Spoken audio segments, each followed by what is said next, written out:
Esto es La Entrevista con Raúl Valladares. El 24 de enero de este año, la Cámara Legislativa aprobó reformas políticas que dieron el tiro de gracia a la institucionalidad electiva del país por un andamiaje jurídico que incluye la participación de representantes del Partido Libertad y Refundación Libre en el Tribunal Supremo Electoral y en el Tribunal de Justicia Electoral. Hace una semana, el Partido Nacional, por medio del diputado Reinaldo Economo, demandó madurez a la oposición política para avanzar sin contratiempos en aprobar las leyes orgánicas del nuevo Consejo Nacional Electoral y la del Tribunal de Justicia Electoral. De no darse el consenso necesario entre los partidos políticos y las normativas orgánicas, tanto del Consejo Nacional Electoral como la del Tribunal de Justicia Electoral, no son aprobadas, no se podrá llevar a cabo la elección de los nuevos magistrados de dichos entes electorales. Aunque la ley no define plazos fatales, en el término de esta semana concluye el periodo para el cual fue nombrada la fórmula de magistrados del TSE que lidera David Matamoros Batson, pese a que el Pleno de Diputados no ha conocido una terna de transición que los releve, por lo que se espera que en el término del presente mes se recupere el ambiente de diálogo que posibilite la permanencia de las actuales autoridades al frente del organismo electoral. Mientras, persiste la pugna de Libertad y Refundación por incluir a delegados de su partido en el Consejo Nacional Electoral, en el Tribunal de Justicia Electoral como en el Registro Nacional de las Personas. El proceso en el Registro Nacional de las Personas avanza de forma simultánea y dotará al país de un padrón electoral diáfano y seguro y de un nuevo documento de identidad personal con garantías de seguridad para la ciudadanía y el país en general. También ha trascendido que las reformas electorales como la segunda vuelta que plantea la oposición política, como el reglamento de la reelección presidencial que propone el Partido Nacional, se someterá a un plebiscito, para lo cual se introdujo un proyecto de decreto en el Congreso Nacional.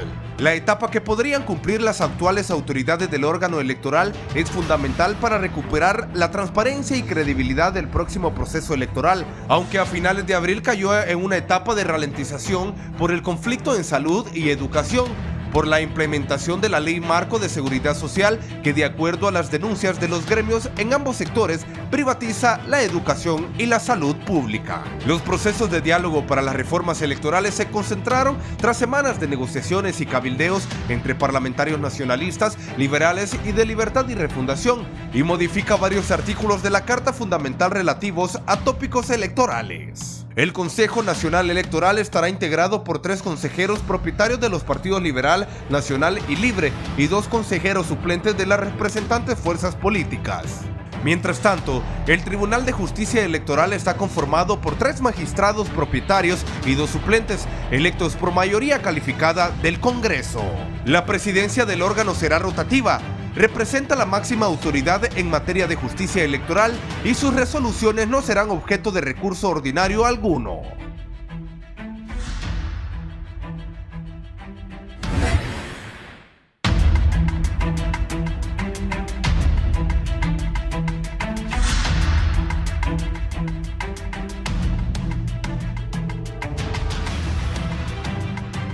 Buenos días, gracias por estar con la entrevista de Canal 11. Hoy es martes 14 de mayo, hemos amanecido con paros en el sistema educativo, en el sector salud. A pesar de todos los esfuerzos que hicieron, pues los maestros y los médicos se han ido a algunos a paro. Estaremos en algunos lugares para que ustedes tengan ya lo hicimos en primera hora, pero vamos a darle continuidad en la entrevista. Pero hoy vamos a hablar sobre el Tribunal Supremo Electoral. Se habló de unas reformas trascendentales en la historia, reformas electorales trascendentales en la historia política del país. Vamos a hablar de eso con 3 distinguidos caballeros conocedores del tema. El doctor Augusto Aguilar, ex magistrado, presidente del Tribunal de Elecciones. Pues, bienvenido. Mucho gusto, Raúl. Placer estar nuevamente. Gracias.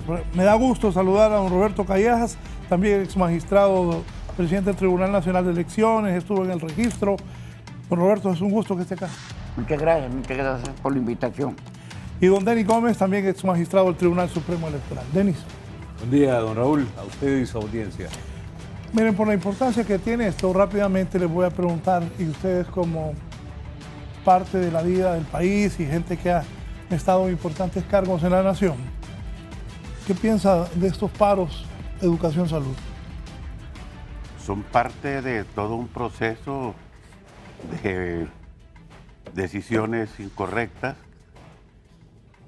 y una serie de hechos que se han ido acumulando que al final pues han provocado que existan las protestas, las marchas, con razón en la mayor parte de los casos, como sucede en cualquier parte del mundo cuando los pueblos o los ciudadanos se sienten insatisfechos por las decisiones que se toman en algún gobierno. Sí, don Denis. Bueno, creo que es parte de esas insatisfacciones que habla el doctor Aguilar, y creo que particularmente lo lamentable en estas situaciones es que no es que existan disentimientos, ¿verdad? Desencuentros, sino que nos muestra en cada momento que el país como tal tiene una escasa educación democrática, porque hay elementos que no están presentes nunca dentro de lo que puede ser la representación de mayorías, por decirlo, en el Congreso Nacional de la República, de obviar principios democráticos como que en la democracia las minorías cuentan, y de obviar también procesos que tengan que ver con diálogos reales, no holográmicos, ni ficticios, ni reales. Y pues cuando se trata de sufrir, sufre toda la nación. Las malas decisiones que se pueden tomar de nivel político, y que obviamente hago aquí énfasis y cierro, Raúl, en el sentido de que hay una confirmación cada momento que hay encuestas donde la ciudadanía cada vez se siente menos comprometida y menos dentro de lo que es la estructura de los partidos políticos, que son los que toman las decisiones. Don Roberto, ¿su experiencia qué le dice? Mire, yo sí estoy preocupado porque estos dos gremios estaban relativamente calmados. Sí. Sabemos que las medicinas no es culpa de este gobierno, ha sido un mal endémico en todos los gobiernos de Honduras. Sabemos que la salud tiene sus problemas graves, sabemos que no se ha honrado todo lo de los profesores, pero esos no han sido los problemas. No había necesidad que mandaran dos decretos hurgando a estos dos gremios que relativamente estaban calmados. El otro día una persona me dijo, esto es ganas de los de ACJ que quieren estar en todo el gobierno mandando. Querían tener hegemonía sobre salud y nos metieron en ese lío. Gracias a Dios, pues el Congreso rectificó y anularon eso. Mire, pero es preocupante porque este pueblo le suben a la luz, a la energía, no resuelven el problema. Es otro problema gravísimo, no resuelven el problema de la alimentación del pueblo. Entonces todo lo van dejando y dejando y dejando, y parecen muchachitas recién llegadas a la pubertad, algunos de estos hablando mal unos de otros en vez de resolver. Lo que debe hacer el presidente es cambiar ese gabinete, hombre. Lo que no sirve se deja, lo que no deja se deja. Bien, vamos al tema electoral. ¿En qué momento se encuentra el proceso de diálogo político para definir quién va a manejar el tribunal? ¿Cómo será esta nueva estructura? Estos tres caballeros que están conmigo hoy son gente que tienen experiencia en materia electoral, que han estado ahí en el seno del Tribunal Supremo Electoral. Quiero que me digan cómo ven esto. Los magistrados siguen en funciones. No hay nuevos electos todavía. Doctor Aguilar primero. Bueno, pienso que el Congreso está en mora. Han cometido, diríamos, una falta con sus deberes y con el pueblo hondureño. Estas dos leyes, tanto la del Tribunal de Justicia Electoral como del Consejo Nacional Electoral, debieron estar aprobadas hace ya un buen tiempo. Y la elección de los miembros de ambas instituciones también.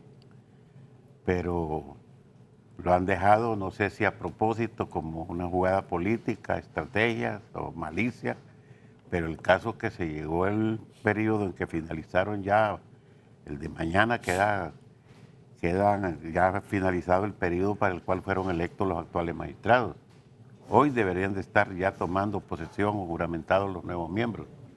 Entonces, la responsabilidad es del Congreso Nacional y especialmente de su Junta Directiva, que es la que elabora la agenda de todas las sesiones. Y estas leyes no son tan extensas, son relativamente cortas. Y la otra cosa, Raúl, es que, por ejemplo, la ley sobre ambas no son totalmente nuevas. Cualquier ley de esta naturaleza recoge buena parte de la ley anterior. De tal manera que, aunque se diga de que son una nueva ley, en verdad, en el fondo, lleva una buena parte de esta, de la anterior y de otras. De tal manera que yo veo un poco así que ha sido, por una parte, un error, por otra parte, una falta de dedicación, si es que no se trata de una jugada política o malicia, con el propósito de que perduren por un tiempo más o no sé por cuánto los actuales magistrados del Tribunal Supremo Electoral. Don Denis. Bueno, como ya ha adelantado el doctor, a nivel de lo que es la Constitución de la República, establece el periodo por el cual los funcionarios que son electos para ese cargo en particular deben ejercer sus funciones. Se cumple justamente el día de hoy, mañana idealmente deben estar nombrados los nuevos magistrados de lo que ahora se llamará Consejo Nacional Electoral y el famoso Tribunal de Justicia Electoral, como novedad, como eso que ha surgido en una reforma, si quiere llamarle así, profunda por lo pronto. Tribunal de Justicia Electoral. ¿Y el otro es? El Consejo Nacional Electoral. Consejo. De hecho, aquí hay dos personas que nos acompañan en el foro que en su condición de expresidentes también presentaron una propuesta en ambas áreas. No podemos obviar que el país es un país que se caracteriza por una diferencia o por una confrontación entre lo que se debe hacer y lo que se puede hacer. Legalmente, entonces, hoy debería ser ese momento donde el Congreso Nacional cumpla con su función legislativa de elegir a los funcionarios nuevos y funcionarias, pero como estamos en un país donde no necesariamente lo que se debe hacer se hace, entonces existe la posibilidad de que los actuales personas que se encuentran desempeñando los altos cargos en el tribunal vayan a quedarse con término vencido bajo probablemente un decreto especial o, como ha dicho otra parte en el Congreso Nacional de la República, pues que supuestamente amparados en la ley orgánica del Congreso Nacional, de lo que antes se llamaba reglamento interno, dice en el artículo 80 que si no han nombrado a las personas que les corresponden esos cargos van a quedarse hasta que suceda lo contrario. Similar condición está pasando con el tema de los comisionados del Instituto de Acceso a la Información Pública, y de eso ya ha pasado 1 año y medio y más que vacaron en su término legal, pero están todavía en sus cargos por ese famoso artículo 80 de la ley orgánica. 1 año y medio. En el Instituto de Acceso a la Información Pública. Correcto. Y ¿Cómo está el país con cosas como esa? bueno, es parte de... Oigan, como don Roberto Pujol. Es que... Una anarquía jurídica. Exacto. Hablamos Completa. de moras, ¿verdad? Anarquía, moras y todo. Es una anarquía. Está gobernando por comisiones, en vez de con ministros. El presidente tiene que tomar decisiones y fuertes y rápidas, si no esto va a colapsar. Ahora, refiriéndose a lo que decía Denis, el 20 de agosto del año pasado, presentamos el estudio al Congreso. Es un estudio completo. Tal vez tendrá algún error de redacción o algunas cosas, pero un estudio completo. Y nos recibieron muy bien, dijeron que nos iban a llamar, y hasta ahí nomás llegó la cosa. ¿Siguen esperando que lo llamen? No, ya no. Ya tenemos la edad suficiente para saber a qué atendernos. Cuando vino la OEA... como dice el hondureño, cuando le dan paja a uno. Sí, exacto. eran largas. Vinieron los de la OEA y le presentamos el estudio. Y de ahí sacaron las ideas. Mire, yo creo, Raúl, que nosotros tenemos suficiente talento en Honduras para aprender de los errores pasados y no volverlos a cometer. Aquí, en esto, está todo. Está todo. Arreglamos los errores pasados y aquí en el transcurso del programa pues vamos a ir desarrollando los temas más importantes. Bueno, voy a ordenar esto. Se habló de un proceso de reformas electorales trascendentales en la historia de Honduras. ¿Sí? Se habló de una nueva tarjeta de identidad. Y escuché a Fernando Anduray la semana pasada diciendo de que al parecer eso se ha complicado. Ustedes son conocedores de eso. Ni ha habido, no hay nueva identidad todavía. ¿Y esas reformas electorales profundas existen o solo fueron? Aparte de eso, se van a nombrar nuevos miembros en el tribunal, que entiendo ya va a participar Libre, Partido Liberal, Partido Nacional. Parece que el de la Democracia Cristiana sería un suplente. Esa es la realidad que tenemos. De seguro quieren poner al que fue director electoral, que estuvo en el registro, que fue reparado como director y está firme, reparo, lo vuelven a nombrar en el registro y nombra a toda la familia y regresa al tribunal, y en el tribunal nosotros lo agarramos robándose los 180 y pico teléfonos, lo denunciamos y nunca pasó nada. ¿A don Augusto? Sí, es que en este país se toman unas decisiones que casi deberían de figurar en algún libro especial de récord. Sí. Fíjese que lo que menciona Callejas, Roberto, es cierto, tiene razón, pero yo le agregaría algo todavía más importante. La Constitución de la República establece que para ser miembro, director o subdirector del Registro Nacional de las Personas, señala como exigencia que debe poseer título universitario. Sí. Y ahí nombraron personas sin título universitario en ese registro. Sí. Esa es una cuestión imperdonable, ¿verdad? Que ni siquiera se cumpla algo tan esencial que establece la Constitución. Y tal vez retrocediendo un poquito, pero como se trata de ejemplificar, imagínese usted que en esa comisión que tanto ha dado que hablar sobre la reestructuración o reformas o no sé qué es lo que están haciendo, van a hacer en el sistema de salud, ahí aparecen 4 personas y empezando por la ministra, ninguno es médico, ninguno de los 4 médicos, y son los que van a reformar y a cambiar y a darle efectividad, eficiencia y tantas cosas al sistema de salud. Pero ahí tienen a la mujer NASA, la rectora. Exactamente, pero ninguna es médica. Empezando por la ministra, una pedagoga de ministra de salud. En este país, yo no sé cómo se están tomando las decisiones, pero son cosas insólitas y son gran parte o como un factor importante para que estemos en una situación tan lamentable y que en todas partes se nos señale como uno de los países más atrasados en los diferentes aspectos en el contexto de las naciones. Don Denis. Bueno, seguimos esperando las reformas profundas que se han enunciado desde la presidencia del Congreso Nacional de la República. Se ha discutido ampliamente que para la incorporación de uno de los partidos políticos que exigía tal efecto no ocupaban ninguna reforma. Es trascendental el tema que lo plantearon acá los señores expresidentes del Tribunal Supremo Electoral que nos acompañan de la necesidad que existía y que existe todavía, porque no es concreción, no hay una concreción al respecto, de separar la administración electoral de la justicia electoral. Yo solo haré memoria de 2 situaciones.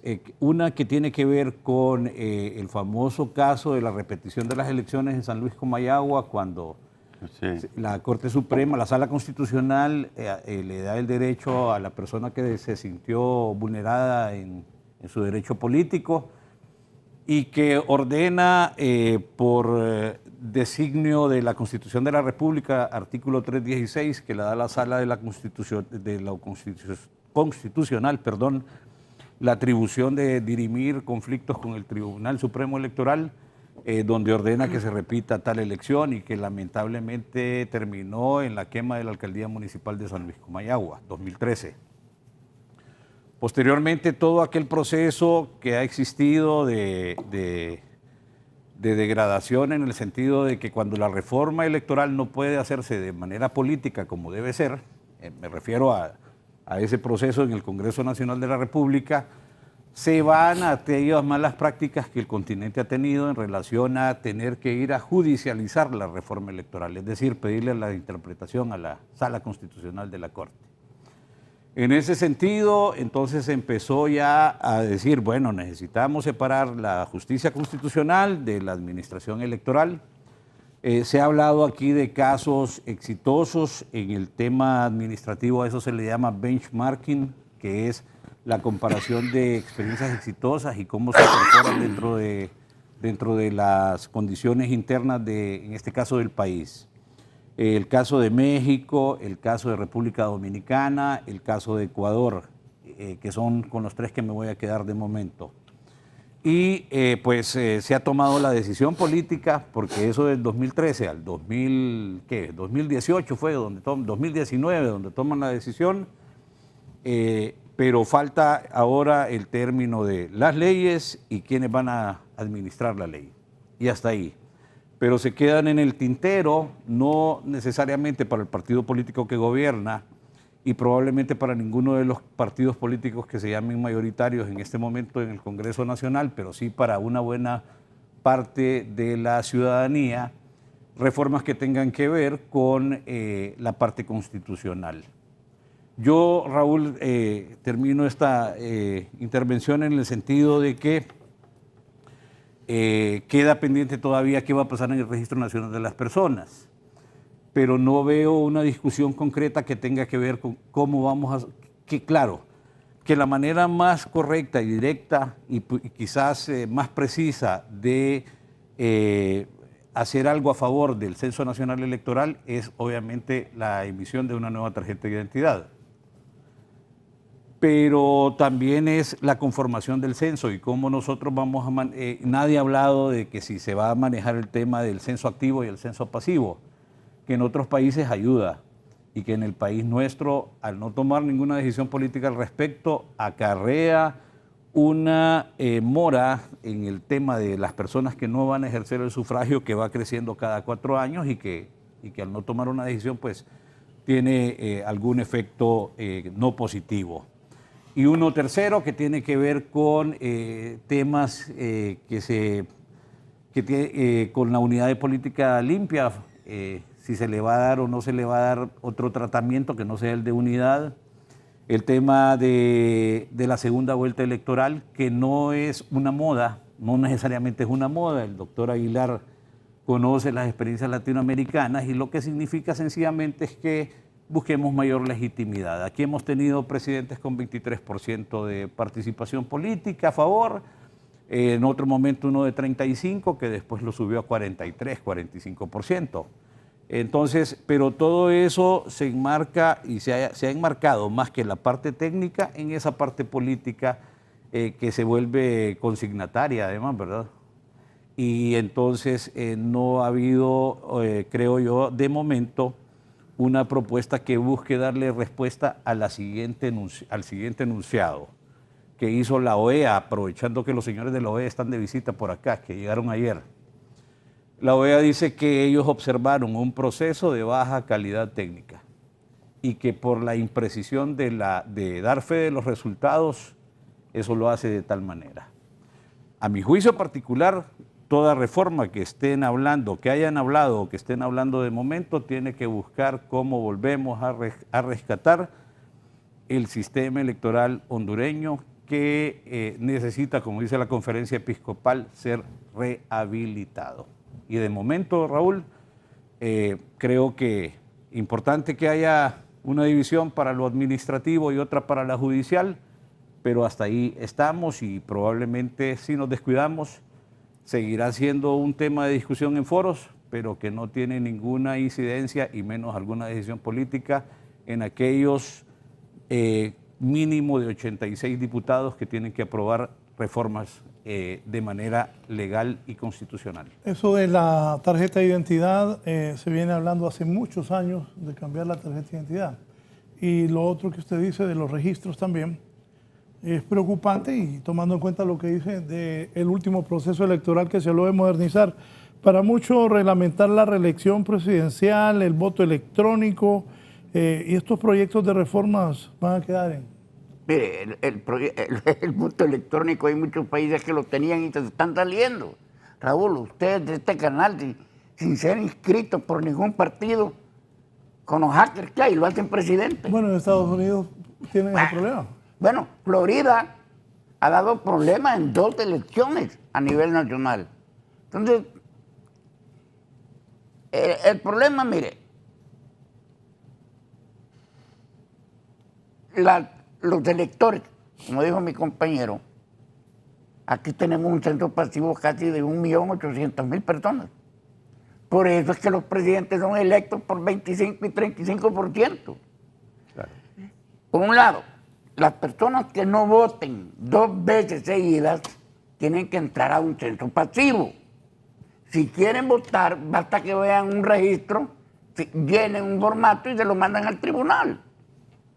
Los que no sacan tarjeta también. Entonces, ¿qué va a pasar con eso? Menos electores, menos carga económica. Es como el voto en el extranjero, Raúl. ¿Usted ha visto cuántos han votado y el dinero que hay que gastar? Eso ha sido un error siempre. Siempre. Y ahora viene los del registro, los nuevos, ahí, y diciendo que van a andar por todo Estados Unidos y todo el mundo. Había picares que van, Raúl.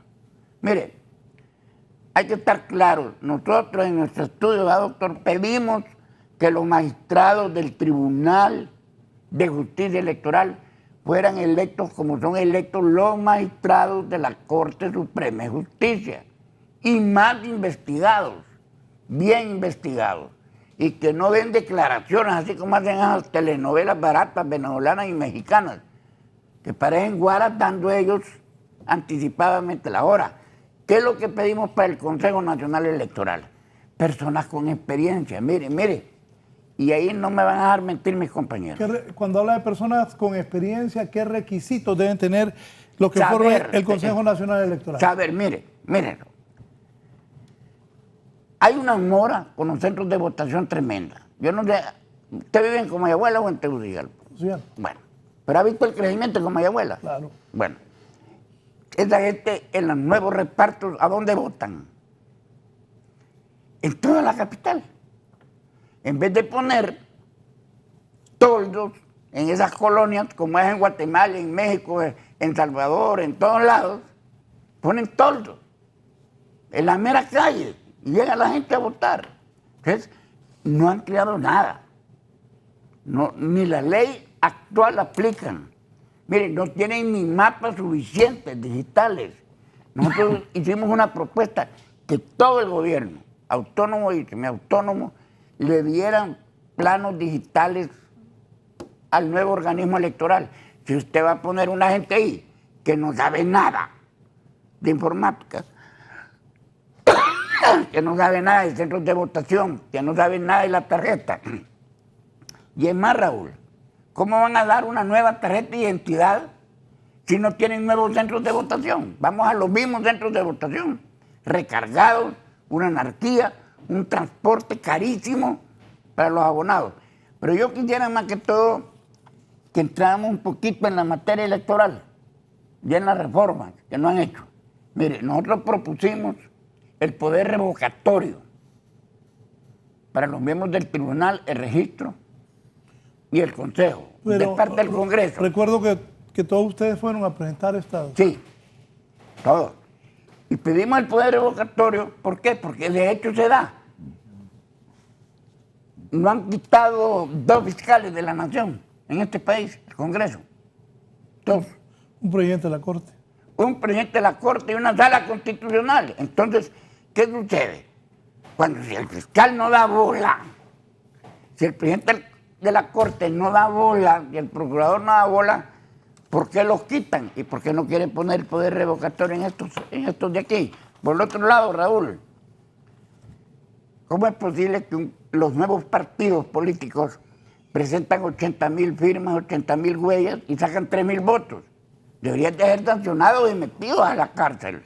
Pero el mismo tribunal lo volvió a ratificar. Claro, de la sala constitucional. Sala constitucional. Pero mire, Raúl, aquel punto está en que usted saca 5.000 votos, le deben de pagar lo que dice la ley, 40 lempiras, 200.000 pesos. Ahora, aquí es un negocio hacer un partido, van al Parlamento Centroamericano a ganar $5.000, reciben 8 o 10 millones de lempiras de la deuda política, que es otro regalo. Cuando usted va avanzando, usted esas cosas se da cuenta de la inoperancia en que hemos vivido electoralmente. Sobre todo la gente, quedamos que les íbamos a quitar la personería jurídica a los partidos que no llenaran un mínimo de requisitos. Y así por el estilo, pedimos que los nuevos partidos fueran a los registros. Si usted, Raúl, quiere formar un nuevo partido, vaya, pero vaya al registro de las personas, ponga su huella, su foto, su integración, y ellos, ahí sí, nos vamos a dar cuenta cuántos lo apoyan. Ayer escuchaba que hay la posibilidad de que sean 25 partidos políticos. ¿Cómo vamos a llenar el Parlamento? Vamos a tener más partidos políticos que Censo Nacional Electoral. Doctor. Sí. Fíjese que esta es una medida que ya en todos los países se ha tomado, de quitarle o que los partidos políticos que no obtienen determinado porcentaje pierden su personalidad jurídica. Y así estaba acá. Pero como ya se ha mencionado, la Sala de lo Constitucional le dio vigencia a 2 partidos que ya habían perdido su personalidad jurídica porque no tuvieron ni el 2% ni un tan solo diputado. Esa Sala de lo Constitucional es la que más daño le ha hecho a este país. Sí. 5 personas en cualquier otra parte del mundo deberían de estar presos porque le han hecho demasiado daño a este país. Ellos nos tienen en esta situación irregular con un presidente en funciones, con una constitución de la República que se lo prohíbe. Esa Sala de lo Constitucional le dio vigencia a partidos políticos que ya habían perdido. Esa Sala de lo Constitucional dispone que se violente la ley electoral, como ya lo decía Denis, para hacer una nueva elección, cuando ya la misma ley establecía cuál era el procedimiento cuando hay un empate en una elección. Y tantos amparos con incluso que no tienen relación con la cuestión, con el aspecto constitucional, esos amparos que se van a esa sala. Por eso, como decía Roberto Callejas, una de las cosas por las cuales nosotros propusimos en el proyecto de ley, de la nueva ley electoral, era separar la parte de la justicia electoral de lo que es la parte administrativa. Esa experiencia solamente existe en 3 países en América Latina. La tienen en Dominicana, la tienen en Perú, que tienen 2 organismos, y ahora caería en Honduras. Pero hay otros países, la gran mayoría de los países es un solo organismo. Pero el problema nuestro es eminentemente, esencialmente cultural, de valores, de respeto a la ley, de principios. Fíjese que se habla tanto del voto electrónico. Chile, un país, el más avanzado en América Latina, en muchas cosas, en lo técnico, lo cultural, en la educación. En Chile no quieren voto electrónico. Si el voto electrónico en América Latina solo lo tienen 2 países, Venezuela y Brasil, el resto sigue siendo manual y confían más en el voto manual y no quieren voto electrónico. En Chile los miembros de la mesa son vitalicios y nadie anda protestando ni diciendo que hubo fraude. A las 10 de la noche se están abrazando los ganadores con los perdedores. Ese mismo ejemplo nos da Uruguay, nos da Costa Rica. Entonces, hay tantas cosas que nosotros estamos, diríamos, en pérdida y en déficit en relación a los países de América Latina. Pero, como decía Callejas, creo que debemos hacer un esfuerzo y con esa nueva ley incluso incluir el mandato revocatorio al que se refería a él, que nosotros lo propusimos, para que puedan ser sancionados, destituidos o separados de sus cargos aquellos funcionarios, aunque sean cargos de elección de segundo grado, pero que exista un mecanismo para que puedan ser separados de sus cargos cuando faltan a sus responsabilidades o que no cumplen con lo establecido en la ley o que se prestan para situaciones fraudulentas. Raúl, solo quiero hacer un... ¿Tú te acuerdas cómo fue electo Mel, va? ¿Quién lo eligió? ¿Quién dijo Mel es presidente a las 3 y pico de la tarde? A las 5. No eran las 5. Y andaba trayado y salió a decir y anarquizó Honduras.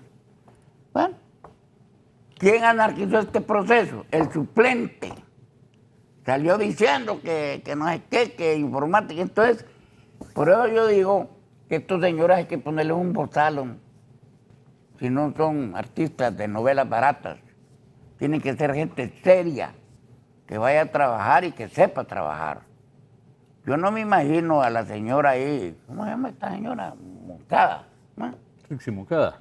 Sí, se va a llegar con un garrote queriéndose le dar a todo el mundo, igual el otro.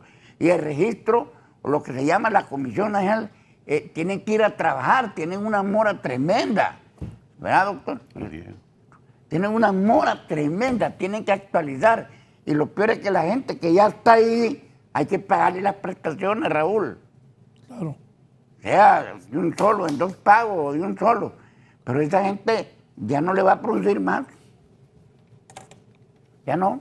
Y ¿Cómo es posible, Raúl, que tengan un centro de informática? Y se gastan 400 millones en programas. Es pura movida, Raúl. Pura movida.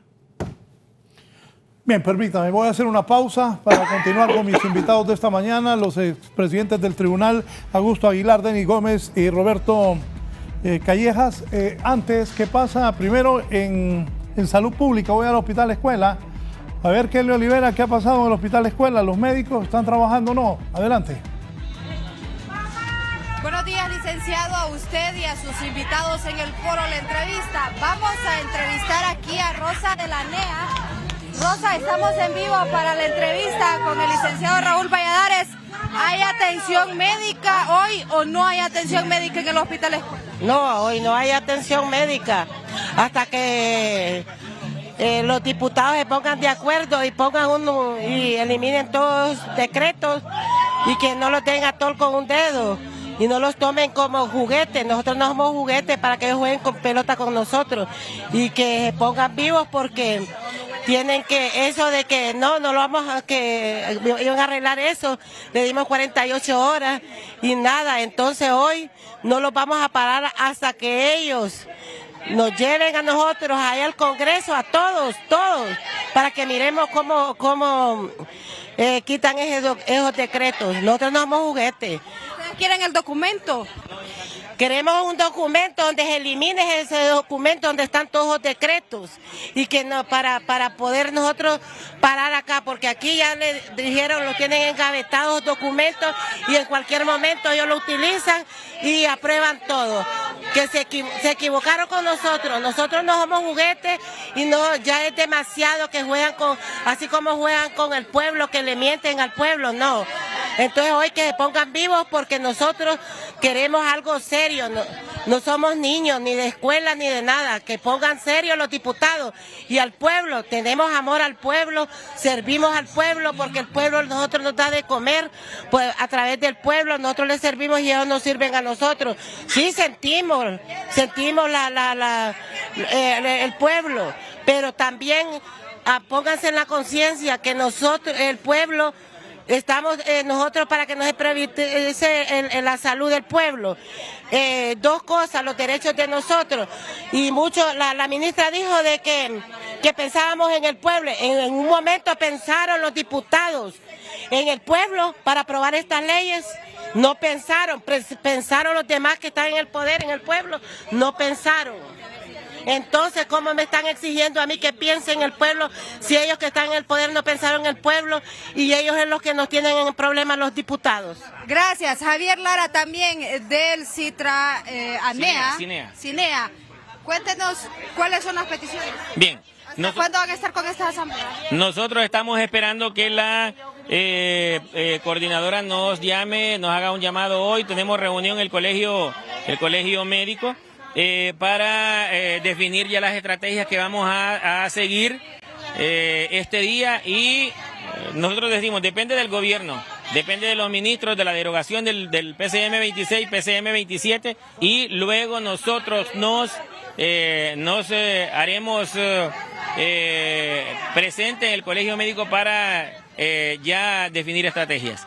José, bueno, van a estar asambleas indefinidas. ¿Cuántos pacientes están siendo afectados también? Porque hay que hablar de esa otra parte. Recuerde que lo que se está suspendiendo ahorita son las consultas externas, áreas críticas, y lo que es emergencia y áreas críticas nosotros no estamos tocando. Sí estamos tocando lo que es las consultas externas, porque se les pidió el perdón y las disculpas a todos los pacientes, pero es para el bien de ellos. ¿Qué van a hacer estos pacientes después para recuperar su cita? Ya a ellos se les mandó a renovar cita, no hay ningún problema. El día que ya nosotros retomemos el movimiento, los seguros, entonces ellos vendrán. ¿Qué le piden a las autoridades gubernamentales? Bien, lo que le pedimos es derogación de 2 decretos, que es el 26-27, que es lo que le da vida a la interventora, y la copia de lo que es el acta de la derogación del proyecto piloto que tenían, que era sobre la privatización. Igual a la comisión interventora aquí, decirle al gobierno de la República, decirle al señor presidente que vuelva los ojos a Hospital Escuela, porque solo nombraron comisiones interventoras y el presidente se olvidó del Hospital Escuela. Tenemos problemas, y problemas graves. Aquí existen varios problemas, y uno de ellos es nosotros hemos gozado de un descanso especial profiláctico de 21 días. A nivel nacional la Secretaría de Salud lo goza, menos nosotros. Aquí llegaron a un acuerdo donde el que le hace o le rinde pleitesía a la interventora, o quien le rinde pleitesía al gobierno, es el que se beneficia. Nosotros gozamos de los 21 días que nos corresponden. A todo mundo le devolvieron sus 21 días, nosotros nos tienen con 12. ¿Seguirán con esta asamblea? Vamos a continuar hasta que la interventora nos dé respuesta, y queremos ver documento firmado donde diga 21 días de descanso profiláctico para auxiliar de enfermería y la derogación de PCM 26 y 27. Gracias a José Javier Lara. Él es representante del CITRA-ANEA aquí en el Hospital Escuela, dándonos a conocer que seguirán en estas asambleas informativas, pero lo lamentable, licenciado Raúl, es que las personas que tienen citas programadas no están siendo atendidas y van a ser atendidas hasta nuevo aviso. Vamos a retornar con ustedes. Buenos días. No hay atención en el Hospital Escuela, entonces. ¿Qué pasa en el sistema educativo ahora, en la departamental? Giovanni Villalobos, cuéntenos. Gracias, licenciado Raúl Valladares y sus invitados especiales.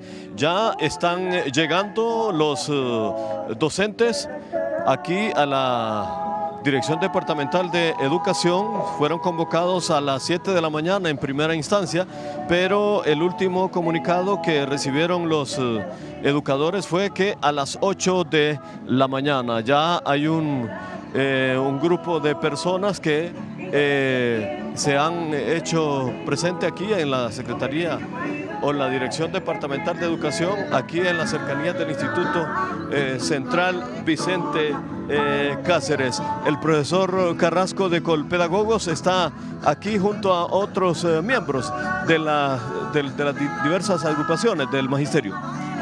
Sí, buenos días, Giovanni.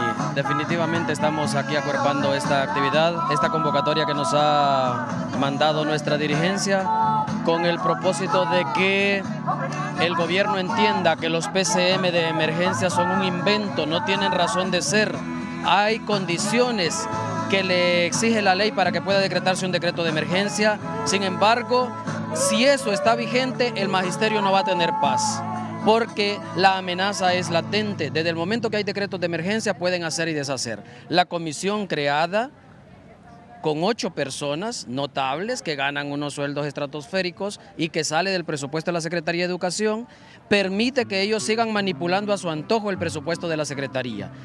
Y aparte de eso, aunque ahorita se ha suavizado lo de los despidos masivos, eso no implica que puedan volver a hacerlo en el momento que a ellos se les antoje, porque tienen todas las atribuciones según el decreto de creación de esta comisión. Y por eso es que nosotros estamos en contra de estos PCM de emergencia, que son los que dan origen a toda esta crisis que enfrenta el magisterio con el gobierno. Gracias al licenciado Carrasco de Colpedagogos. Otro maestro aquí. Bueno, ya están llegando los docentes de Francisco Morazán. Bien, poco a poco están llegando, están haciendo acto de presencia los docentes del departamento de Francisco Morazán, especialmente de Tegucigalpa. A los que todavía se encuentran en los centros educativos, les hacemos el llamado para que de inmediato se apresten a presentarse aquí en las afueras de la Dirección Departamental de Educación para exigirle a la Dirección Departamental y a la Secretaría de Educación que de una vez por todas deroguen esos decretos que son totalmente lesivos para la niñez y la juventud de nuestro país en el sector educativo. También porque se derogue esos PCM que son totalmente lesivos para la salud de nuestro país. Y decirles que luego de este pequeño plantón aquí en la Dirección Departamental nos vamos a movilizar hacia las instalaciones del Instituto de Previsión del Magisterio INPREMA, también a exigirles que respeten nuestros derechos como magisterio. Gracias. Otro de los... ¿Su nombre, profesor? Jesús Isidro López. Don Jesús Isidro López. Bueno, es lo que se está experimentando aquí en la Dirección Departamental de Educación, aquí en Francisco Morazán. Poco a poco están llegando los docentes a este espacio. El recorrido es de aquí, primero el plantón y posteriormente a las afueras del Instituto de Previsión del Magisterio. Pero tenemos más elementos allá en la Sultana del Sur con Nilda Sosa. Adelante con usted, Nilda Sosa. Muy buenos días.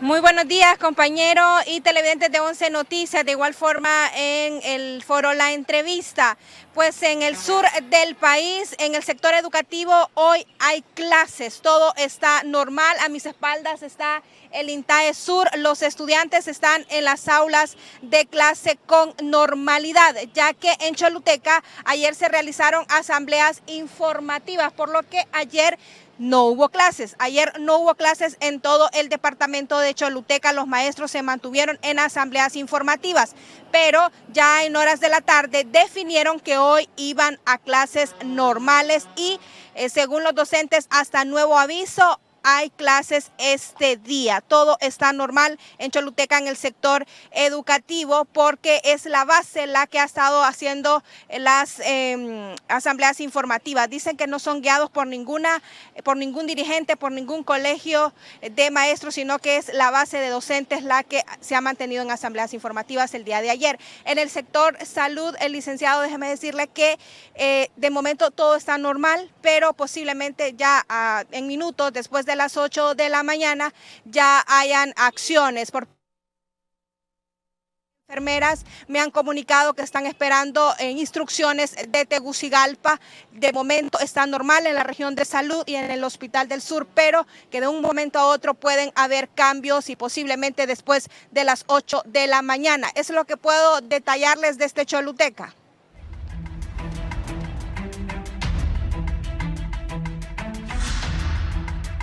Bien, continuamos. Doctora Aguilar, ¿podrían continuar en su cargo los actuales magistrados? De hecho, claro que sí, pero no es lo correcto ni es lo legal porque ellos ya finalizaron su periodo.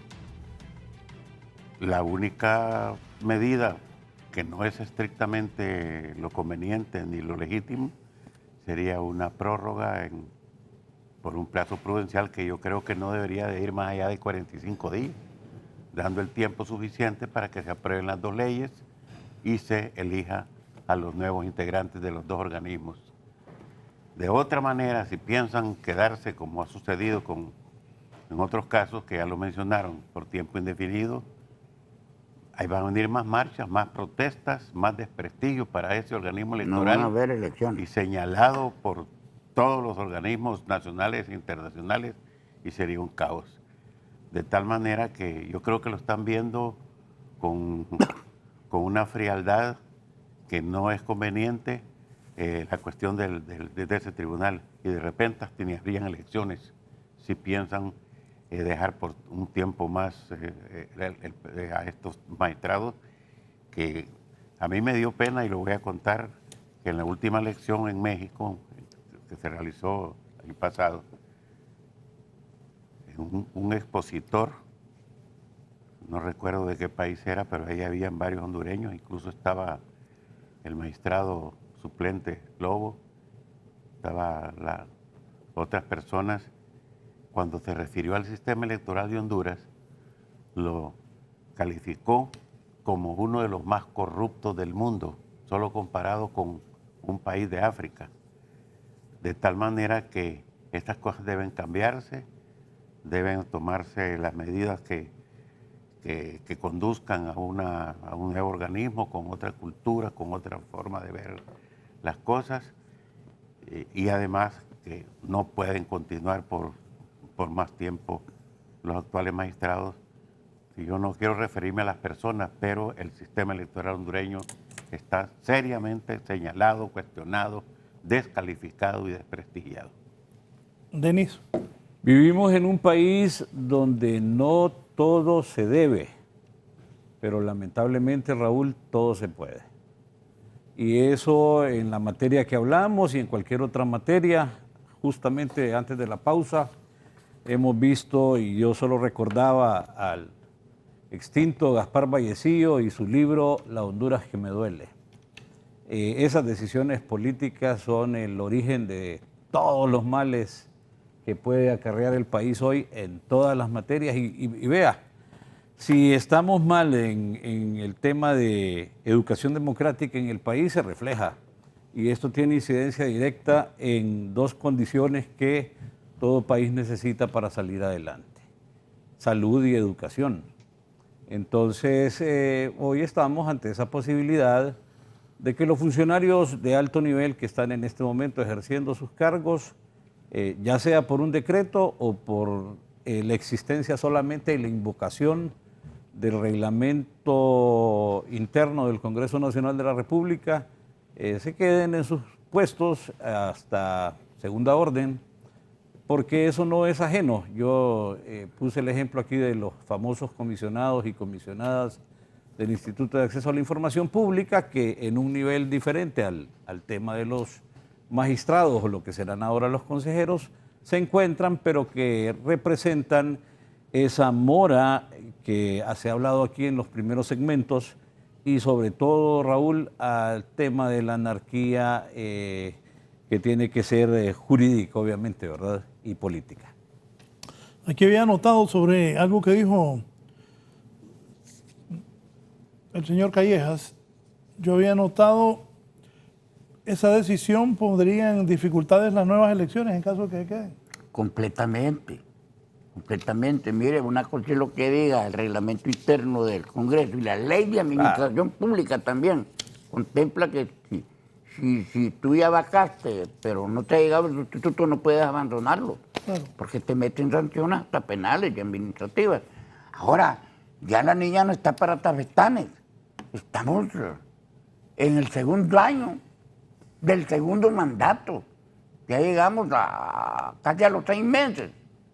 Yo creo que el doctor Oliva tiene que apresurar las reformas. Las reformas electorales son bien sencillas. Son unas 10 o 15 reformas, bien pequeñas.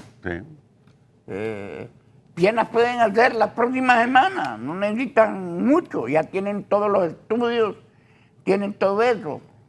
Mire, Raúl, la ley de transparencia, todo esto del tribunal, nosotros proponemos que se elimine eso, que haya una fiscalía de delitos electorales y de transparencia.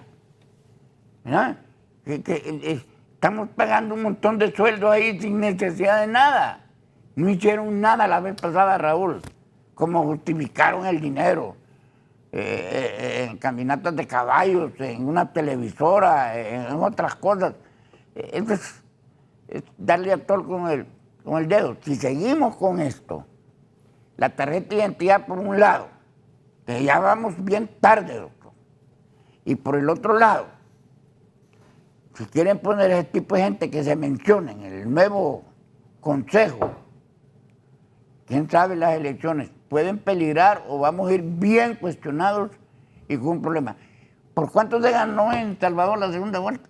6,000 votos. Sí. No esta vez, la vez pasada. ¿Qué hubiera pasado en Honduras si se gana una diferencia de 6,000 votos aquí? Incendiamos este país, pues no tenemos una cultura electoral. No tenemos confianza. Mire, cuando Carlos Flores fue una primaria, hace muchos años, yo era presidente del tribunal y me llamó a mí. ¿Y por qué no llamás al Colorado de Lozano, que vos lo tenés ahí? No, me dije que, mira, que me hicieron fraude, usted ya me mandó una lista. Mire, yo abrí las maletas, yo traje abogados, traje gente de todos los partidos, menos del Partido Liberal, los dejé de observadores. Y era cierto, le habían hecho fraude al ingeniero Flores en las primarias. El mayor fraude que se hace aquí no es en la nacional, es en las primarias. De los que tienen la plata y los sellos del partido, imponen a un montón de gente que no le tiene cariño al niño, ¿cómo lo va a criar? Imagínese usted un montón de ministros que no le tienen cariño a su partido, ¿cómo van a gobernar? ¿Con qué cariño? Es mejor volver a los tiempos de antes, ¿verdad? Que por lo menos el Colorado, el cachureco que era porque ya había cachimbiado en una campaña. Pero ahora no, ahora llegan los que no trabajan. Sí, está don Melvin López Herrera que quiere participar. Don Melvin, buenos días. Buenos días y muchas gracias. Disculpen que ando mal de la garganta. Mire, este asunto se está resolviendo por vía de ese decreto famoso de la ley orgánica del Poder Legislativo, donde habla que las personas que ya vacan los nombres sustitutos tienen que seguir. Pero esto es más delicado todavía. Estos actuales magistrados surgen de un decreto del 20 de enero de 2014, cuando el Congreso ya había clausurado su cuatrienio el día anterior y el nuevo empezaba el siguiente día, el 21. El 20 no existe Congreso, ese decreto es ilegal, los magistrados han estado ilegales desde entonces, hasta el Tribunal Superior de Cuentas les podía caer con sus sueldos y con todas las actuaciones administrativas, y todos los actos realizados han sido totalmente nulos, de toda nulidad, inclusive el proceso electoral de 2017 y de la declaratoria ilegal de presidente electo. Lo que pasa es que aquí, como todas las instituciones están al mando de una sola persona, aquí la ley no vale. Y entonces, porque no se regula o no se legisla sobre los nuevos organismos electorales, los quieren dejar. Lo curioso es que cuando hicieron la reforma constitucional para los nuevos organismos electorales, eso fue el año pasado, suficiente tiempo para que las nuevas leyes hubieran surgido. A mí se me hace que lo que están haciendo es negociando cómo dejan los nuevos entes de estos con las otras fuerzas poderosas de poder ahí en el legislativo, y simplemente por el Partido Nacional para dejar siempre, sobre todo a Matamoros Watson, que es el peor magistrado que ha actuado ilegalmente dentro del tribunal sin dejar a los otros, y los otros partidos de oposición negociando con los líderes que quieren poner ahí. Me parece que eso es incorrecto, es amoral o inmoral, es inconstitucional y es atentado contra la democracia. Lo que tienen que hacer es acelerar las nuevas leyes y nombrar rápido a las nuevas personas que van a regir dentro de esos órganos. Muchas gracias. Bien, gracias a usted, don Melvin López. No es necesario aprobar las nuevas leyes electorales para nombrar los nuevos organismos electorales. Lo pueden hacer hoy y la próxima semana se la reforman. No hay ningún problema. Pero estos señores ya están sumamente cuestionados para que sigan. Ahí ellos deben de entender éticamente y moralmente que tienen que irse. ¿El efecto de todo esto en las reformas electorales cuál sería? Ninguno. Ninguno, que los quiten ahorita. Ningún efecto, que nombren los nuevos y después hagan la reforma. ¿Vamos tarde con estas reformas? Yo creo que sí, pero estamos a tiempo.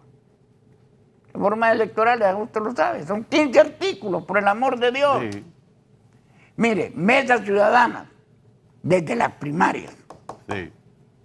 El mismo día de elecciones, todos los partidos, para que no hagan esos tránsfugas que van a un partidos grandes no salieron y se van a unos chicos y quedan criticando a los demás.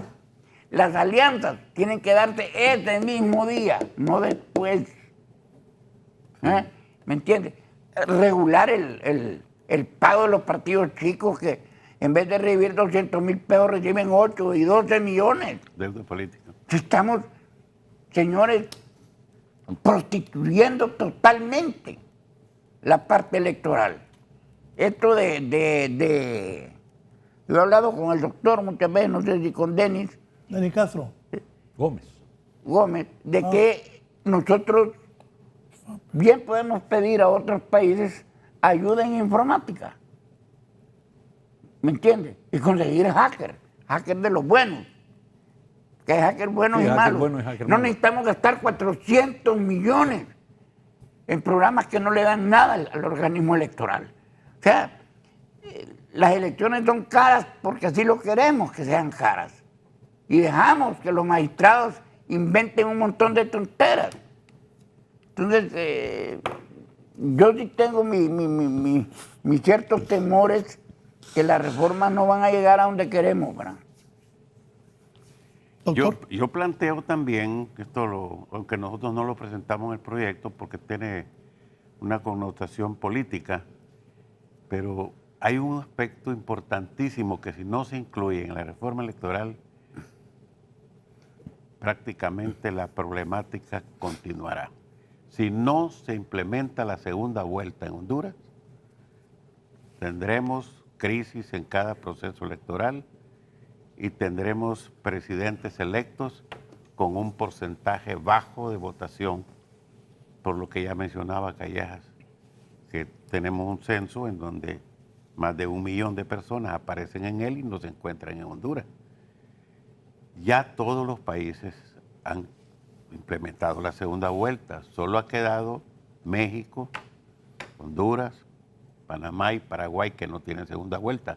Sin embargo, en Panamá, el fin de semana pasado, los mismos partidos políticos ya cayeron en la cuenta que necesitan segunda vuelta, porque el que resultó electo apenas le llevó de ventaja un 2% al que quedó en segundo lugar. Entonces, y otro partido pudo haber, que obtuvo alrededor del 10 o 15%, que sus votos prácticamente son los que hubieran decidido. Entonces, si hubiese la segunda vuelta en Panamá, la cuestión hubiera sido más legítima y hasta además mayor gobernabilidad para el presidente que resulta electo. De tal manera que en Honduras, si no se incluye la segunda vuelta, el problema seguirá. Y esto no lo decimos nosotros, lo han dicho insistentemente los organismos internacionales. La Unión Europea lo recomendó desde las elecciones desde hace 5 años y no se implementó, y por eso estuvo reticente para llegar a esta última elección como observadores internacionales, porque no se habían tomado las medidas y la principal era lo de la segunda vuelta. Y el tema de la reelección está pendiente, y Honduras se encuentra en una situación muy irregular, como decíamos hace algún rato, un presidente en funciones con una constitución que lo prohíbe, con un artículo que le señala a las Fuerzas Armadas no permitir que una misma persona sea presidente 2 veces, y esa es la situación. Tenemos que resolverlo mediante una consulta popular que sería lo más viable. No es exactamente lo legal constitucional por lo establecido en los artículos pétreos, pero sería una salida, diríamos, saludable y quizá podría resolver esa problemática. Si no se toman en cuenta o no se resuelven esos dos problemas, la situación de crisis seguirá en cada proceso electoral. Con algunos políticos que he hablado me dicen que es difícil la segunda vuelta, algunos no están de acuerdo. Bueno, toda reforma constitucional... Pero otros sí. Toda reforma constitucional, Raúl, pasa por contar con al menos 86 votos. Ese es el gran detalle, ¿no? Si lo hacen de manera legislativa. La otra es la mala costumbre del tema, y yo quiero hacer aquí un énfasis, doctor Aguilar. Sí. El tema no solo es la reelección, hay otro problema inmediato, y es el apellido que tiene y el continuismo. Correcto. Y de eso casi no hacemos pausa. Sí. Solo decimos la reelección. Sí. Y en ese sentido, ir a judicializar las reformas, que no es una buena costumbre, no es una buena práctica, y que hoy por hoy, Raúl, usted decía, ¿cuáles son los efectos de no hacer reformas? Pues mire, tenemos un sistema electoral hondureño colapsado. Sí. Tenemos un sistema electoral hondureño inhabilitado, como la Corte, la Sala Constitucional inhabilita artículos constitucionales y también inhabilita hoy por hoy el artículo 96 de la ley electoral, que le genera que en este país se creen partidos políticos pero que no puedan morir porque no llenan los requisitos. Ese artículo 96 está inhabilitado y por eso la resucitación judicial desde allá, ¿verdad?, de la Sala Constitucional, y eso no es más que seguir andando sobre arenas movedizas, Raúl. Por lo pronto y a la hora que discutimos, en la fecha y el día, todo indica de que si no hay verdaderas reformas electorales, lo único que vamos a tener es deformas. Mire el cambio, deformas. Ya no va a estar la democracia cristiana, pero va a estar libre. Y ahí se terminó. Esa era la gran reforma, o esa ha sido de momento la gran reforma. Y hay toda una serie de situaciones que, de hecho, este informe de los consultores de la OEA dice, las reformas deben ser más que atender a la coyuntura. En este país hemos atendido coyunturas nada más. Y no cumplen entonces, cuando son con coyunturas, las reformas no cumplen con dos principios que debería contar toda reforma electoral. Que sean creíbles, mire, que sean creíbles para que sean estables. Y lo contrario, que sean estables para que sean creíbles.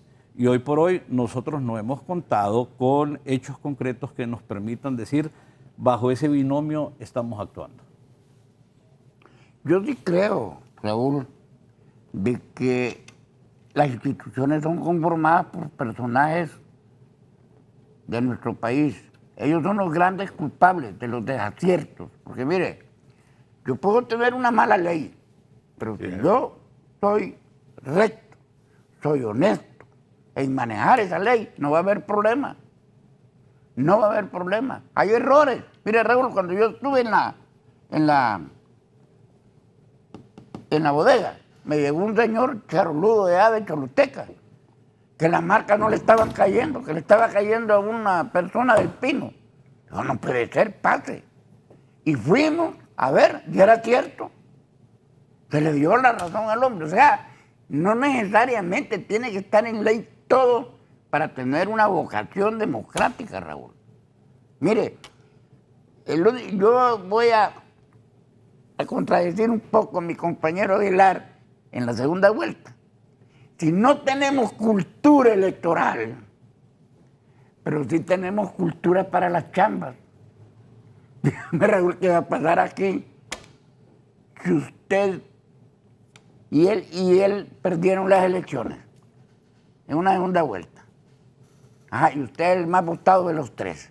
Entonces vamos a la segunda vuelta. Entonces le pregunta a Denis y el doctor, bueno, ¿qué nos va a dar? ¿Qué ministerio? ¿Cuáles son las movidas que vamos a hacer? Porque es de la cultura electoral nuestra. La repartición del queque, no la democracia. ¿Me entiendes? Entonces, ahí donde yo tengo mis serias dudas, si no tenemos esta vocación democrática, esta cultura de hacer las cosas transparentes, ¿qué va a pasar con una segunda vuelta con nosotros? Corríjame, Denis, pero las estadísticas dicen que en los países que hay segunda vuelta, que el que gana primero vuelve a ganar. Usualmente. Lo que pasa es que en esto hay sombras y luces, ¿verdad? Porque el detalle de la segunda vuelta es que busca que la persona tenga el mayor apoyo. Negociar en política va a negociar con segunda vuelta y sin segunda vuelta. Eso pero bueno, es básico. Lo que pasa es que se busca... si nos vamos al centro pasivo, ¿qué va a pasar? Bueno, es que eso... Se gana con el 45, no con el 30. De eso no hay nada en concreto de momento. Usted tiene hoy, vaya a las estadísticas, ni el INE, ni ninguna organización se va a poner de acuerdo cuántas personas están fuera del país. 800,000 dice un grupo, 1 millón dice otro, y otro grupo dice 1.2 millones de personas, que hoy por hoy están en ese censo nacional electoral, lo inflan, entre comillas, lo elevan, y que de antemano le da de partida que un 20%, aproximadamente un 19-20%, de acuerdo al cual sea el monto del total de la convocatoria, no va a asistir a votación porque no está en el país, Raúl. Y muchos de estas personas, compatriotas, se encuentran en el exterior, Norteamérica y ahora Europa. España, Italia. Pero más en Europa y específicamente Girona, creo que es el Pero de lugar España ahí donde tenemos mayor. una Y entonces venimos a la discusión y me consultan el otro día alguien y me dice, mire, hay una propuesta, bueno, que ustedes hicieron la propuesta también de eliminar el voto en el exterior. Pero ese es un voto nostálgico, ese es un voto nostálgico. Ese es un voto que se le ha dado a las personas que no asisten a votar por diversas circunstancias. Pero es que en Estados Unidos la gente no va a votar porque les da miedo que la migra los agarre ahí. No, Pero hoy por hoy, Raúl, no es por eso. No es por eso, yo fui cónsul.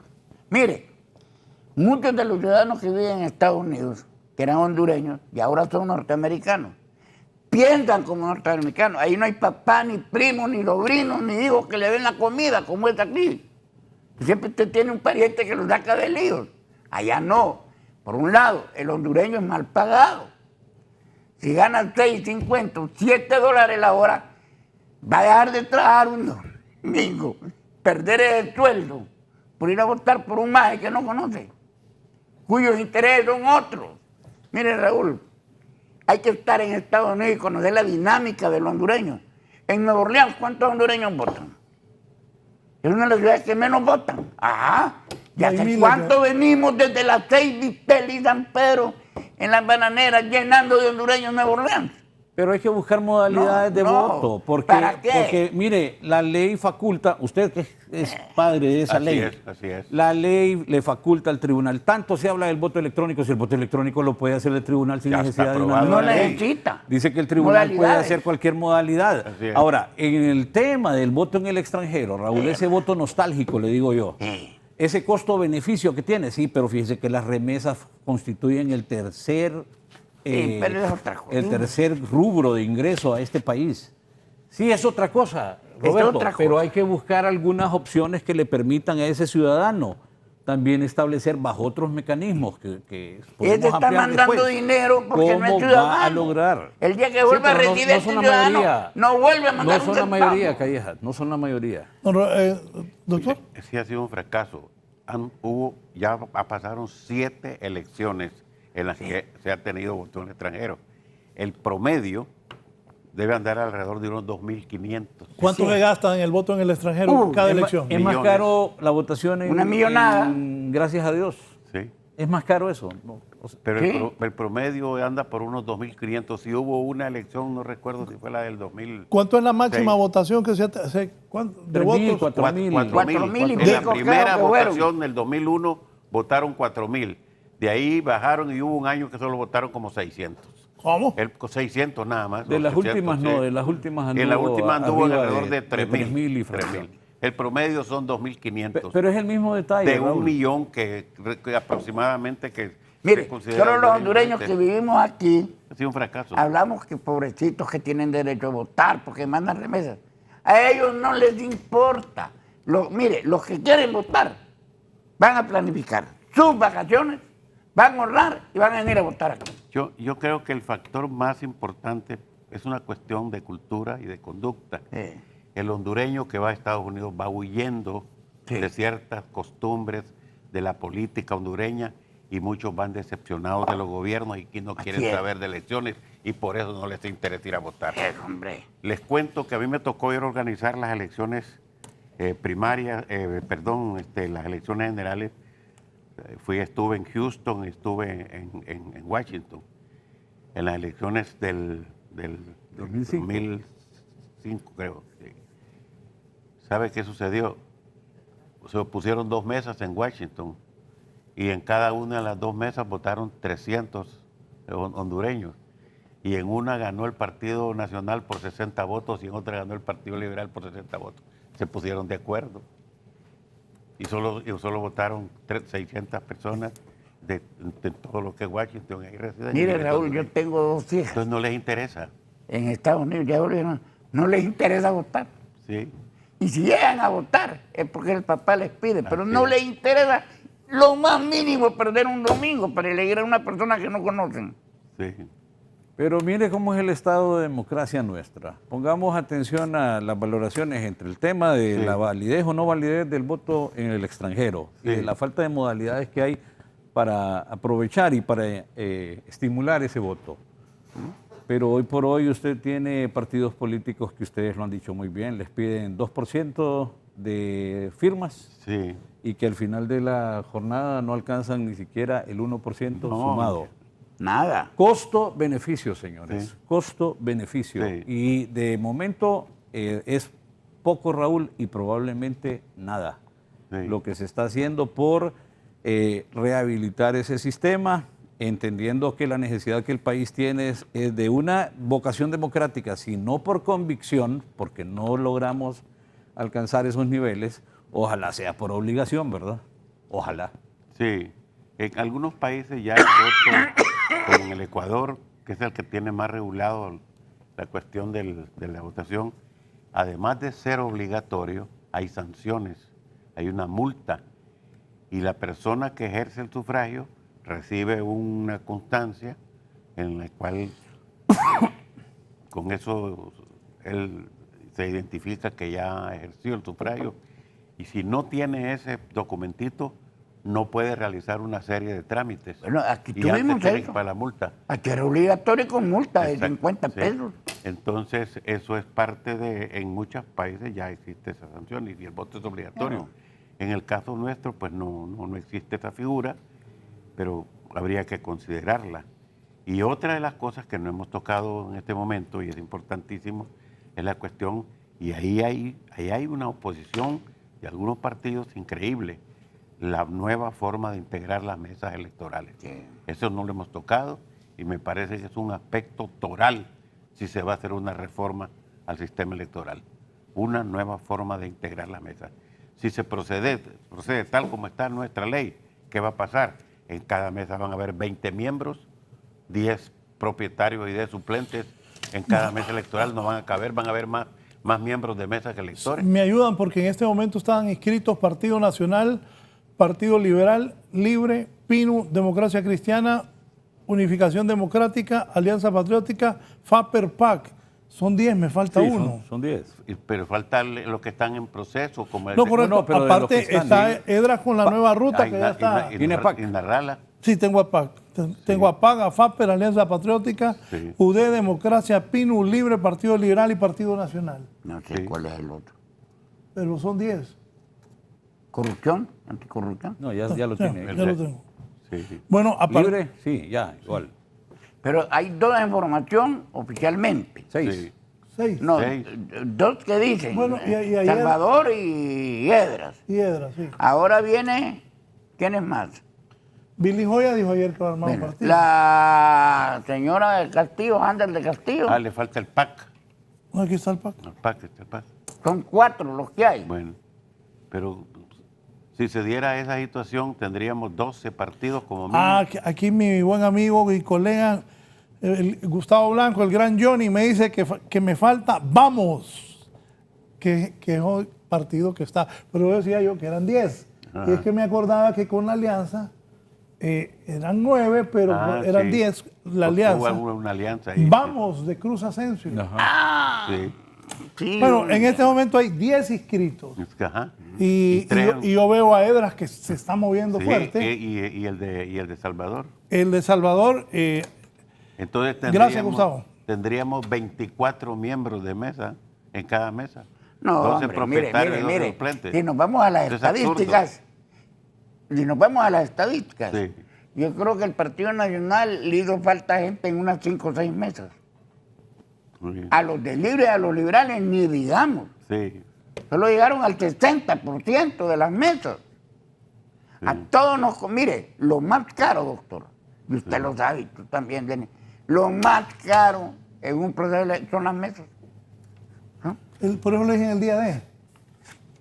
Dinero, esto, el otro, transporte, es espantoso eso. Comida. Nos sale más barato que el organismo electoral las maneje y les dé el estipendio de 500 lempiras para ese día y que les den la comida ahí, su familia con los 500 lempiras. Pero que solo sean 3 miembros. Sí. 3 miembros propietarios y un suplente. Y mire, Raúl, a la cerrada la votación, a los 15 minutos de cerrada la votación presidencial, que esté el acta, nosotros sabemos quién es el presidente de Honduras. Es bien fácil. Con los medios electrónicos que hay ahora es bien fácil. Ahora, estos miembros de mesa deben de ser sancionados hasta con cárcel. Espere, la última vez nos dio la madrugada y amanecimos aquí y pasaron semanas. No, pero no, ¿por qué? Y no había presidente. Vamos a ver, nosotros somos la mesa, ¿va? Terminamos de hacer el acta presidencial. Digamos que cerramos a las 5:15. A las 6:15 hemos terminado con los votos presidenciales y hacemos el acta. Ay, ¿cuál es el problema si tenemos este aparato? Sí. Tomamos una foto y la mandamos, o la mandamos otro. O sea, el pueblo ya va a saber a esta hora quién ganó la presidencia de la República. A más tardar a las 7 de la noche sabemos en Honduras. Pero pues, esto es de cerebro. Y a eso yo le agregaría, Roberto, que el escrutinio obligatoriamente sea público, como en otros países. Es que es público. No, pero es semipúblico. En México y en otras partes, la mesa se sale al patio y en un pizarrón y la gente mirando cuando van contando los votos con una rayita. Así lo hacen en México. Público, la gente está viendo quién y enseñan los votos al público, no solo los de la mesa. Eso debería ser para mejorar y debería ser obligatorio. Solo permita, tengo que hacer unos anuncios. Aquí me dice Carlos Israel Mejía, la nueva ruta con Edras Amado López avanza incontenible.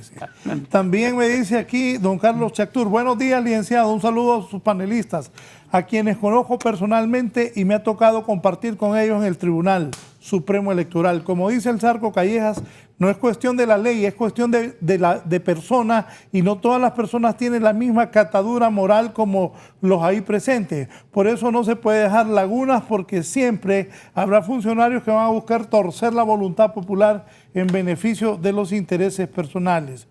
2 partidos como siempre de Chemis. Hay partidos como siempre de Chemis, me dice aquí otro de nuestros... es José Flores Carías, nuestro colega también. Una pausa, continuamos, pero antes, Gerlin Díaz, ¿qué pasó en el Catarino Rivas? También no hay atención médica esta mañana en el centro hospitalario de la capital industrial del país, San Pedro Sula. Gerlin.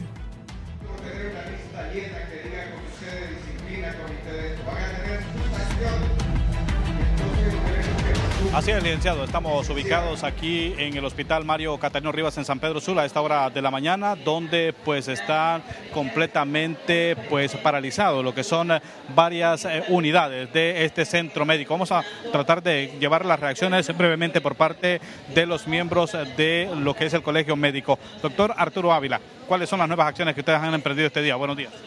Buen día y gracias como siempre. Hoy damos reinicio a las asambleas informativas a nivel nacional, tanto en el gremio médico como en el gremio de maestros, por las intransigencia y por la no respuesta del gobierno ante las exigencias que ambos gremios tenemos. Eso, como ustedes lo saben, esas exigencias han sido la derogación de los decretos legislativos y la derogación de la Ley Marco de Protección Social, que pretende privatizar la salud y la educación del país, y que nosotros estamos totalmente en contra, porque sabemos que no ha sido beneficioso para el pueblo hondureño y que el pueblo lo sabe, que no lo quiere. ¿Qué pasa con la atención médica en este momento, debido a la presencia de ustedes en esta asamblea informativa? Bien, la atención médica se ha priorizado para las áreas de emergencia, las áreas críticas y todo tipo de paciente que requiera alguna intervención pronta. Esa se está dando. El resto de atenciones y de actividades que se hacen en el hospital están suspendidas. ¿Paro indefinido?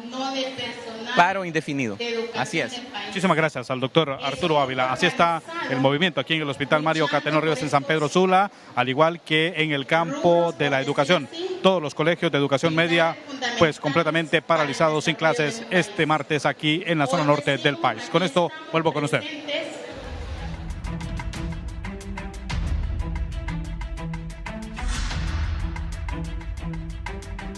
Bien, continuamos. Doctor Aguilar, no lo veo muy optimista con esto de las reformas, con las nuevas decisiones en el tribunal. en el registro, no hay identidad, lo que decía don Denis Gómez, pues en el acceso a información pública siguen las mismas personas y eso nos mantiene en un desorden. Indudablemente, yo quisiera, y tocó un tema muy importante, yo tengo mi opinión, un concepto que de repente no es coincidente con la de los compañeros.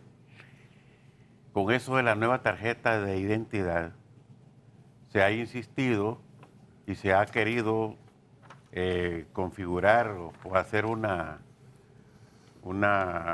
construcción así un tanto difícil, como hacer creer que la tarjeta de identidad es la que va a resolver el problema electoral o la identidad o la identificación en un 100% de los hondureños, y que es un documento imprescindible y que en este momento, es decir, imprescindible la nueva tarjeta de identidad. Me parece que eso se ha exagerado. Tenemos una cantidad de años de estar con la misma tarjeta de identidad y en algún momento, con un simple decreto del Congreso Nacional, se ha prorrogado la vigencia de las tarjetas. De tal manera que se ha vinculado tanto a la tarjeta de identidad con el proceso electoral que consideran que la nueva tarjeta es imprescindible para que haya para que las elecciones o el sistema electoral mejore. Yo no creo en eso.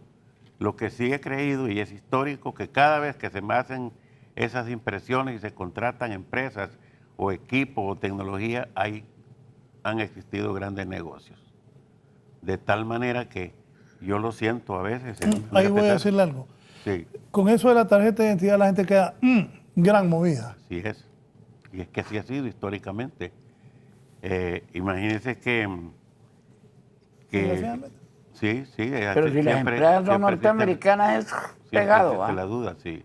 Allá eso de la movida es ha sido histórico, de tal manera que yo no creo que con el renovar o con hacer una nueva tarjeta de identidad se resuelva el problema electoral. Hay alguna vinculación y indudablemente que es beneficioso, pero no imprescindible ni fundamental como se ha querido hacer creer a la gente. Entonces, y hay otra cosa, a estas alturas en que no se ha iniciado, eso de documentar a toda la ciudadanía, a todos los hondureños, eso no se va a hacer en 6 meses ni en un año, mínimo 5 o 6 años para que pueda documentarse o extender la nueva tarjeta de identidad. Hoy es 14 de mayo del 2019 ya. Ya estamos tarde para eso, como para querer. No, pero es que hay una cosa clara, la ventaja de la nueva tarjeta, claro, veámoslo así. No lo dudo. Lo que hablamos, el censo pasivo. Bueno, sí, van a eliminar a 1.800.000. Miren, ustedes todos han salido al monte a trabajar, todos. ¿Qué pasa con la mujer de una casa en una aldea? El hombre va a votar, pero la señora se queda cuidando el chancho, la vaca o al anciano. O los hipotes. Entonces, esa es la única ventaja, que podemos actualizar los centros de votación y el centro pasivo al fin va a resultar. ¿Verdad? Que son como 1.800.000 entre todo el mundo y los que se han muerto, porque aquí hay otro problema. La gente rural muchas veces no da parte. ¿Y no registra sus muertos? No, y además, fíjese que hay algo raro en el área rural. Los viejos cuando van a inscribir a sus hijos, inscriben más a las mujeres que a los varones. Cuando yo trabajé ahí, hice un estudio. Se ríe de él. No sé por qué. ¿Sabe por qué me río? Porque en el voto rural no fallan. ¿El qué? Por eso me río, por eso, Raúl. Raúl, completamente de acuerdo, la tarjeta de identidad no puede ser una panacea. Así es. Pero tampoco el voto electrónico puede ser una panacea. Tampoco. Hoy voto electrónico con mesa electoral como la que tenemos. No pasa. Fracaso completo. Ya, pero no estamos haciendo nada al respecto.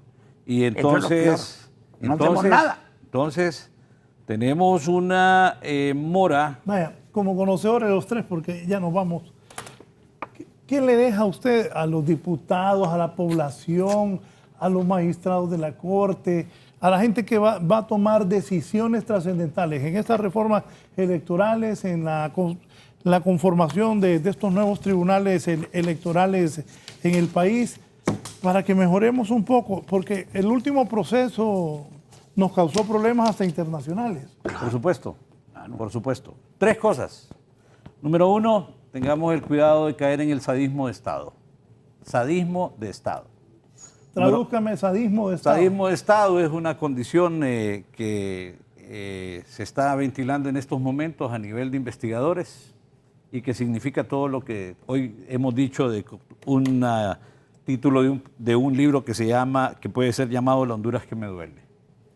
Las decisiones políticas tienen efectos inmediatos sobre la educación, sobre la salud, sobre las finanzas y sobre todo el país. Me gustaría leer ese libro. Y nosotros estamos en ese proceso. Segundo, para caer hay 2 formas. O caigo porque me hacen zancadilla y usted fue futbolista, o caigo por mi torpeza. Y la tercera, Raúl, tiene que ver con determinar un Estado democrático donde la Constitución de la República, en el artículo 274 constitucional, le dé a las Fuerzas Armadas la condición de mantener las posiciones democráticas en el país. La única constitución en todo el mundo que a las Fuerzas Armadas le da tal atribución y que de hecho los de las Fuerzas Armadas están diciendo, por favor revisen eso porque no podemos. Hoy por hoy, las Fuerzas Armadas no son apolíticas y han dejado de cumplir con esa intención que los de la nueva Constitución lo hicieron. Pero que ustedes ambos saben de que eso no es un indicador de que tengamos una democracia sana, el darle esa responsabilidad al organismo armado. Solamente, Raúl. Gracias, don Denis. Don Roberto Callejas. No, yo sí estoy preocupado porque la situación electoral, si sigue así, trae un clima de anarquía. Y conociendo a don Manuel Zelaya Rosales, que es un anárquico de profesión, un hombre simpático, de buen discurso que le entienda el pueblo, si la parte electoral no está clara, siempre va a andar brincando. Y ya me imagino a Luis Moncada a las 3 de la tarde, eligiendo a Xiomara de nuevo. Eso es preocupante. Cuando pongan gente en esos organismos electorales, por ahora nosotros pedimos gente apolítica en los organismos electorales, o serios, y pedimos sanciones civiles y penales y administrativas, y pedimos que puedan ser sustituidos si cometen un delito electoral. Pero si vamos a seguir cometiendo errores y queriendo dejar a esta gente, vamos mal en materia electoral y vamos a andar mal en política. Y andamos mal en materia electoral, andamos mal en política y en la parte administrativa y económica. Gracias, don Roberto. Ha sido un gusto que esté acá. Cierro con el doctor Augusto Aguilar. Creo que lo fundamental en este momento es que la selección de las 6 personas que van a dirigir los 2 organismos electorales se haga de tal manera que se tome en cuenta el historial, los valores, la trayectoria de los ciudadanos, que tengan conocimiento, experiencia y sobre todo que sean gente apegada a principios éticos y morales y que no tengan, diríamos, hechos que puedan ser cuestionados o señalados. Doctor, sí, eso es lo ideal. Es lo ideal. Sí. Pero ¿qué va a pasar en Honduras? La otra cosa es que si no se tocan los puntos torales a los ya que me he referido, una nueva forma de integración de las mesas electorales, lo de la segunda vuelta y lo de la reelección, cualquier reforma que se haga es insuficiente y será estéril. Gracias. Gracias a ustedes. Hoy 3 expertos, me ha gustado el programa bastante. 3 expertos en materia electoral nos han dado luces. Ojalá que las personas que van a tomar las decisiones para poner a tales personas en los cargos importantes tomen en cuenta estos 3 señores que son conocedores de estos temas del registro, del tribunal y de la materia electoral. Buenos días, sigan con Canal 11.